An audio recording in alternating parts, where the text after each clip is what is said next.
আজকে সকাল সকাল বালুঘাটে এসে দেখি চকবিগুর প্রিন্স ক্লাবে ম্যারাথন দৌড় প্রতিযোগিতা হচ্ছে। তো নমস্কার বন্ধুরা, আপনারা সবাই কেমন আছেন? আশা করি সবাই ভালো আছেন।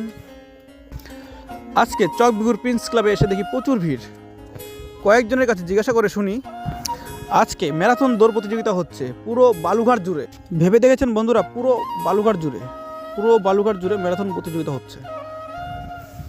কয়েকদিনের কাছে শুনে দেখি চকবিগু থেকে শুরু করে দিয়ে ট্যাংমোড় পার হয়ে বড় বাজার পার হয়ে ডাল্লভ মোড় পার হয়ে আবার চকবিগু, পুরো বালুঘাট। ও ভাই সাহ, রাস্তা জুড়ে সবাই অপেক্ষা করছে প্রতিযোগিতায় অংশগ্রহণকারীদের জন্য।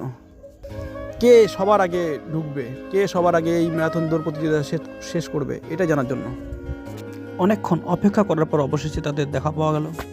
তো আজকের এই প্রতিযোগিতায় ফার্স্ট হয়েছে রঞ্জিত কিস্কু, আর সেকেন্ড হয়েছে অমিত হাসদা, আর থার্ড হয়েছে নীলেশ সরেন।